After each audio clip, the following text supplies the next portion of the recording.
Guys, it's been a while since I did a vlog. The battery that I rebuilt is working pretty good. It's taking the new discharges. Well, I basically did some work on the bike and changed out some controllers, and the battery seems to like it.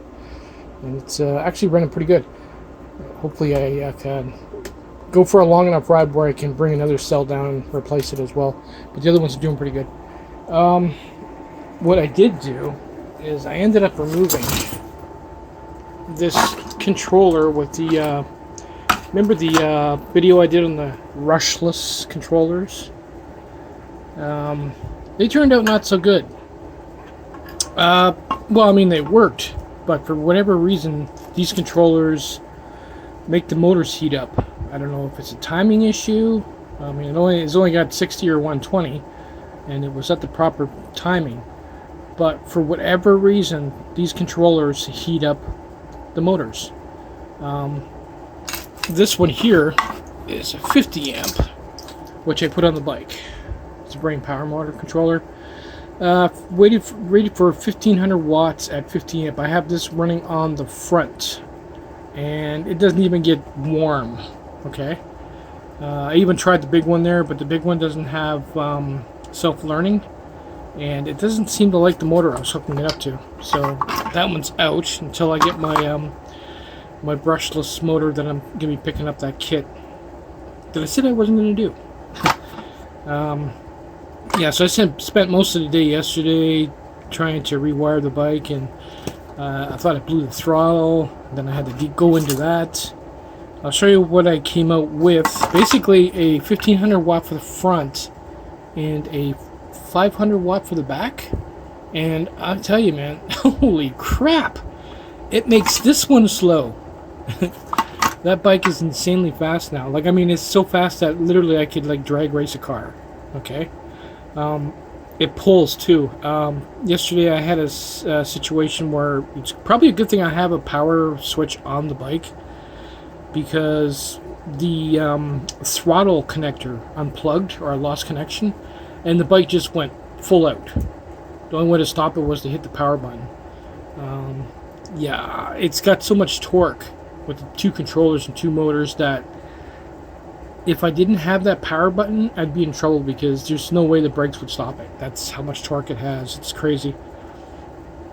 Yeah, so what I'm finding is this controller here works good with a 500 watt, something lower than its rated wattage. Before, when I tried two 1500 watt at 50 amp, didn't like it. It drained the battery way too fast, and the power wasn't there. But the setup I have now it's amazing. I'll take you outside and show you what I did. So this is what I've come up with. Like I said, it's just a simple 500 watt. Let's see. It doesn't really say. Oh, it does. Current is 28 to 30 amp, and that's it. That's for the back. The back was the worst. Like, it's a 36 volt hub motor from Walmart, and that one, every time I stopped, it always stank.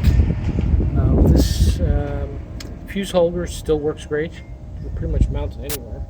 Got a spacer there. It's off the frame. It's just on the corner. It doesn't even move. It's pretty good. It was a good investment. And this is the one. I'm not sure if this is the one that I modified or not, with the low voltage cutoff, but it's still for 1500 watt at 60 volt at 50 amp, and that's for the front.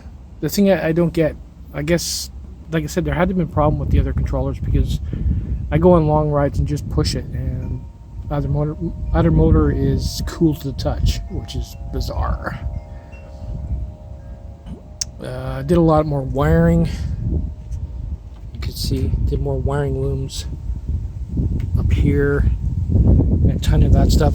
I do it a little bit at a time. All the wiring going down to the motor is done like that, nice and clean.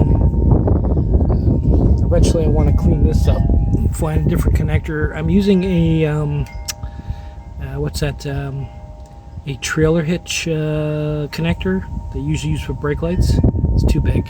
I'll find something smaller than that. I would like to use those, maybe those aviation plugs, but they're not sealed. These wires have to be redone. putting it off because it's got the really cheap wire in there that's doubled up, and I don't want to redo the whole wiring harness.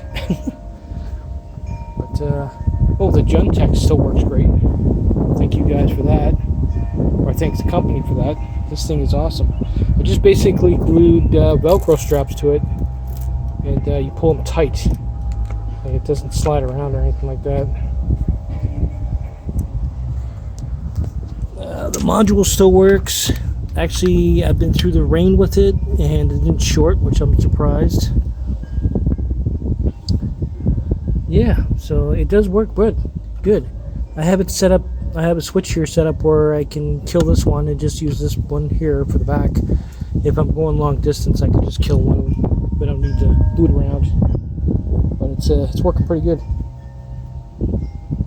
And trying to figure out where I was going to put that motor. If I do change out the hub motor, it would probably have to go right here. And then the problem is it's going to hit the pedal.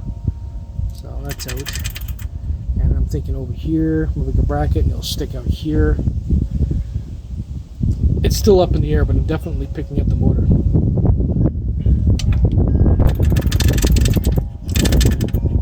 Cool. Anyway, that's it, guys. That's all I've been up to. Mostly riding in this beautiful weather. And I'll do some more maintenance. This thing's falling apart. Later, guys.